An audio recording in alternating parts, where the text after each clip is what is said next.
Hi everyone, it's me, Marni. I'm back with another painting. I am oil painting this time. It's not a medium that I usually do.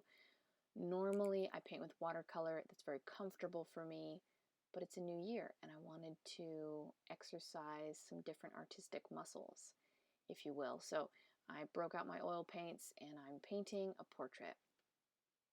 While I'm doing that, I wanted to tell you about how to find your art style. So whether you are somebody who's been making art for a while or you want to be a professional artist, here are a few tips that I have implemented myself and find useful in, I guess, honing and figuring out what is my voice within art and how do I portray that to other people. So the first tip is draw a lot. And when you draw, different seasons are going to produce different types of art or maybe different styles, and you'll go through each season and year by year by year, you'll see something new emerge. It's not to say that your previous art was bad, it was just a phase you're going through and it's led you to where you are now. If you looked at my art that I first did when I started out, you might call it bad, but sometimes in the earlier years, I'll look back and think, oh, I wish I still had that be part of my style.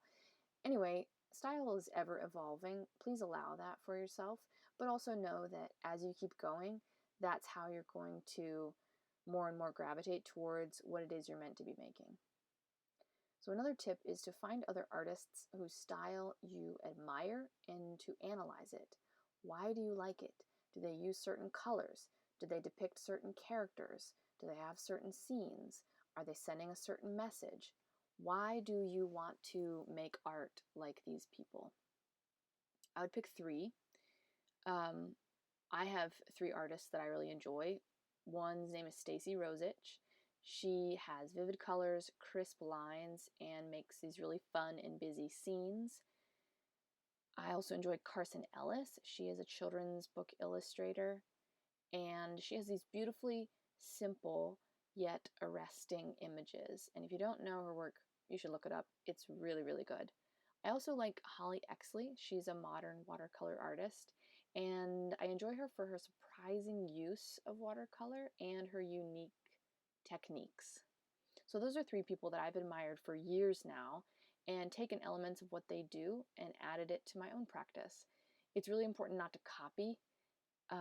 It's hard to do if you admire artists, but try not to copy. You can emulate for practice, but when you're producing art to sell, you just need to Frankenstein it.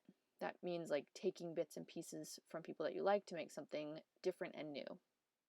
My next tip is to give yourself 3 adjectives to define your art.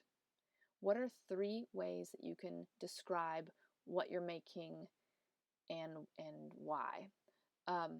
So my 3 adjectives are illustrative, thought-provoking, and celebratory. What are your 3 adjectives? My next tip is to make lists. This might sound really strange to you, but making lists can be a great, very linear, black and white way that you can write down some goals for your art and also refer back to it when you're wanting to make new art. You can kind of have a similar vein for everything. So this might look like, for me, a long time ago, I made lists and I was saying, oh, well, I'm going to make art that reflects nature. Okay, what kind of nature? Well, I enjoy painting butterflies and birds and herbs, flowers. So I would, or even specific flowers, I would refer back to this list, and every time I'd go to make art, I would try to include these elements somewhere so that it's like this common thread running through the tapestry of my art portfolio. Another tip is to restrict your colors to a certain palette. Do you want to make art with only earthy tones, pastels, maybe moody colors, neon colors, something bright and cheery, maybe all blues, all reds? You can get really creative with how you restrict your colors, and then by doing so, you'll also create this style for yourself. Here's another tip. Consider staying within one medium. Usually an artist will become prolific with one kind of medium, whether that's oils, watercolor, digital art, etc. Now, if you get super bored with that and want to branch out, that's great. If you still want your style to shine through, then you need to be sure to practice with each one enough so that it's recognizable as yours. But yeah, staying within one medium and really getting good at it is one way to produce your own style. All right, last tip is ask yourself and answer these 3 questions. What is your message? Who is your art for? And why do you make art? So I'll answer them for you here. The first one for me is, what is your message? My message is peace and joy. It's my hope that when people see my art, this is what they feel. Who is your art for? For those who appreciate colorful, personal, affordable art, maybe just average Joes. Yeah. The last one, why do you make art? I make art to communicate my gratefulness to God, to cultivate joy, and to keep my hands busy because I'm quite an energetic person. Anyway, those are my tips. Thank you for watching me as I did this painting. Hope you enjoyed me taking the tape off of the finished piece. Yeah, thanks for watching. If you liked this video, please like and subscribe, and I'll catch you later for another one. Thanks so much for watching.